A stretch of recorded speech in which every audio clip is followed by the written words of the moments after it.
bagaimana cara meningkatkan stem cell dalam tubuh? Ada beberapa cara yang disebut terapi stem cell. Satu, namanya ekstraksi stem cell dari janin. Tapi kontroversial terutama di kelompok-kelompok muslim dan orang-orang yang sangat taat, bahkan di kelompok agama lain itu banyak yang mengharamkan. Gitu. Ada sekarang sebenarnya di beberapa negara Eropa Timur mereka pakai janin umur 4 bulan sudah boleh digugurkan lalu diambil untuk disuntikkan. Cuman itu kontroversial banget dan tidak semua orang berani gitu ya. Maksudnya walaupun dia punya uang juga dia pikir dulu. Ya, maksudnya itu hal yang jadi kontroversial. Padahal sensor itu antara kita, misalnya sensor manajer diambil pindah akunya diambil pindah ke kang aja dan sebagainya. Cuman kan mutu dari sensor kamu dan aku pun sudah nggak kayak kita masih bayi gitu. Jadi yang dipindahkan itu juga nggak akan terlalu banyak membantu kita, okay? Dan sakit karena itu diambil dari bone marrow dari tulang. Placenta sensor sama, jadi diambil dari placenta bayinya, jadi bukan hanya dari utuh janinnya tapi diambil dari bayinya. Cuman sama gitu, kontroversial sekali, bahkan nggak semua orang rela ngasih placenta bayinya pada orang lain gitu. Jadi akhirnya terapi itu mulai ditinggalkan. Pertama ketemu Pak Herman sama Niko, ini yang paling mengejutkan aku sebenarnya, karena aku dulu orang yang mendewa-dewakan placenta gitu. Jadi data ini sulit dilawan. Jadi di sini yang sulit dilawan itu data, teman-teman. Kalau cuma cerita sih semua orang bilang ini, bahkan ada yang bikin SOP palsu bilang lebih hebat dari kita, kan itu cuma kata-kata aja, gampang gitu. Cuman saya selalu pegang kayak gini.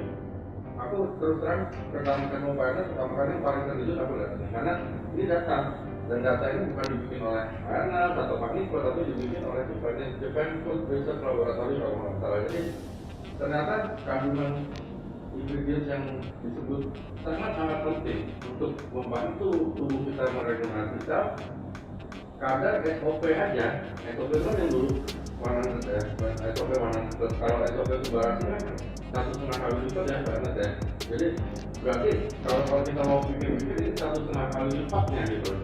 Teman-teman bisa bayangin, nah placenta manusia yang di tengah ada dir, kalau menurut Pak Niko kemarin ada lebih yang sebelah sana ada placenta yang lain lagi yang lebih rendah, tapi ternyata produk kita yang penting. Ya, jadi kenapa AFC ini bisa benar-benar berfungsi teman-teman? Karena semua beda. Oke, ini data.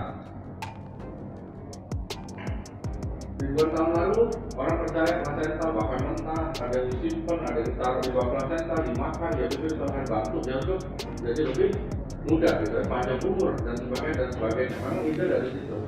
Oke. Cuma terapi sekarang ini udah susah. Injeksi sekarang bukan di Swiss, aku juga malah di Kroasia lagi top-topnya. Nanti ketemu kan? Iya.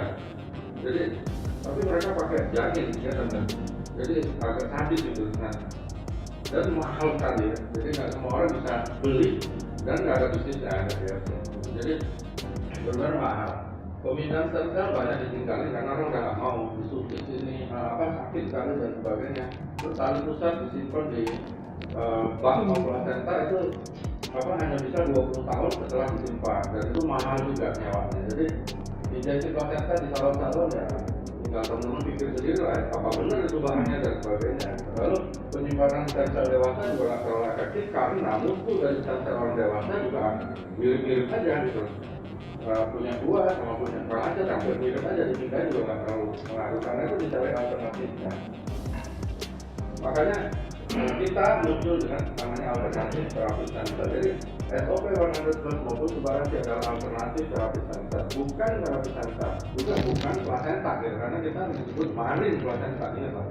Marine placenta itu istilah dari perusahaan AFC Japan untuk menunjukkan bahwa kandungannya itu bahkan lebih baik dari placenta, tapi dia bukan placenta, karena kan ikan nggak punya placenta, ikan punya hanya mamalia.